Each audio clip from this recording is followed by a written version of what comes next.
नमस्कार बच्चों, आज हम करेंगे वर्ण विचार यानी वर्णों पर चर्चा कि वर्ण होते क्या हैं। अच्छा बच्चों, आपने कभी छोटे बच्चे को सुना है वो जब बोलना शुरू करता है वो सीधे कोई वर्ड जो अक्षर है जो वो बोलना शुरू नहीं कर देता। वो सबसे पहले ये आवाजें निकालता है। वो माँ शब्द नहीं बोलता एकदम से, क्योंकि उसको वर्णों की पहचान है, स्वर उसे समझ में आते हैं, व्यंजन नहीं वो बोलना शुरू कर देता। तो वर्ण क्या है?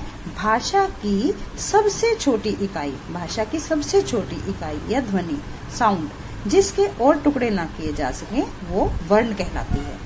भाषा की सबसे छोटी इकाई जिसके और टुकड़े ना किए जा सके वो वर्ण कहलाती है। वर्णमाला किसे कहते हैं? वर्णमाला जो भी हम स्वर अपने मुंह से निकालते हैं, अ, आ, ई, उ, ये सब, जब हम इन सब वर्णों को एक क्रम से सीरियल वाइज एक पंक्ति में लगाते हैं उसे हम वर्णमाला कहते हैं। वर्णमाला में स्वर जो हैं वो क्या है? अ, आ, ई, ये हमारे सारे स्वर हैं और ये वर्ण भी हैं। और इन वर्णों को जब हम क्रम से यानी कि एक सीरियल में लगाते हैं तो ये हमारी वर्णमाला कहलाती है। इसी तरह से व्यंजनों में भी जब हम व्यंजनों को एक क्रम से लगाते हैं, क, ख, ग, घ, तो ये भी हमारी एक वर्णमाला कहलाती है। हाँ तो बच्चों, वर्ण के दो भेद हैं, स्वर और व्यंजन। स्वर के भी हम आगे तीन भेद कर सकते हैं। स्वर के भी तीन भेद होते हैं। पहला है ह्रस्व स्वर, दूसरा है दीर्घ स्वर और तीसरा है प्लुत स्वर। ह्रस्व स्वर कौन से होते हैं? जिनको बोलने में बहुत कम टाइम लगता है, जैसे अ, छोटी ई, री और उ। इनको बोलने में कम समय लगता है। अ, ई, उ और री, इनको बोलने में हमें कम समय लगता है, तो ये ह्रस्व स्वर हैं। दीर्घ स्वर जिनको बोलने में ह्रस्व स्वर से ज्यादा टाइम लगता है वो दीर्घ स्वर होते हैं। जैसे अ के बाद क्या आता है? आ। इसकी सीधी सी पहचान है, एक एक अक्षर छोड़ दो। अ के बाद बड़ा आ के बाद ई और फिर बड़ी ई। तो ये दीर्घ स्वर को बोलने में हमें देखो, अ बोलने में कम समय लगता है, आ बोलने में अ से ज्यादा समय लगा। छोटी ई बोलते हैं तो कम समय लगता है और बड़ी ई बोलने में ई ज्यादा समय लगा। उसके बाद उ, बड़ा उ बोलने में उससे ज्यादा टाइम लगता है। ओ,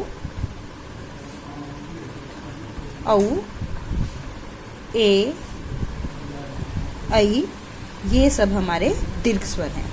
और इन सब से ह्रस्व स्वर से भी और दीर्घ स्वर से भी ज्यादा समय लगता है वो है प्लुत स्वर। जैसे हम ओम का उच्चारण करते हैं तो हम ओम बोलते हुए बहुत लंबी सी साउंड खींच लेते हैं, तो उसको हम बोलते हैं प्लुत स्वर। ओम का उच्चारण करते हुए हम ओ, उ और म, हम इतना लंबा उच्चारण करते हैं ओम, या किसी को आवाज लगानी हो राम, तो हम ज्यादा समय लेते हैं। ह्रस्व स्वर में हमारा कम समय लगता है, दीर्घ स्वर में ह्रस्व स्वर से ज्यादा समय लगता है और प्लुत स्वर में दीर्घ से भी ज्यादा दुगना टाइम लगता है। अब हमने क्या किया? वर्ण के हमने कितने भेद किए? दो, स्वर और व्यंजन। स्वर के तीन भेद हैं, ह्रस्व स्वर, दीर्घ स्वर और प्लुत स्वर। ह्रस्व स्वर कौन से होते हैं? अ, ई, री, उ।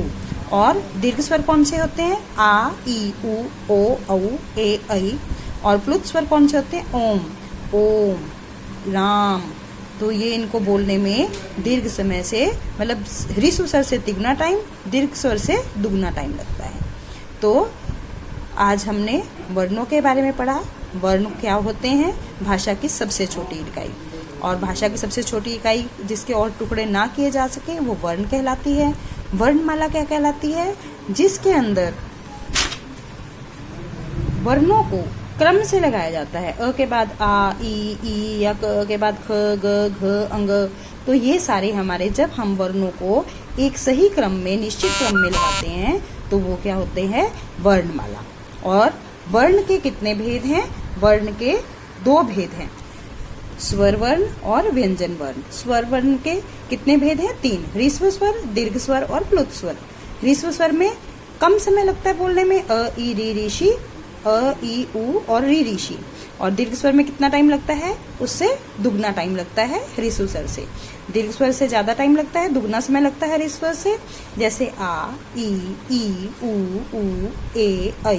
और प्लुत स्वर में दीर्घ समय से भी ज्यादा समय लगता है, या ह्रस्व स्वर से तिगुना टाइम लगता है, तिगुना समय लगता है, तो जैसे ओम।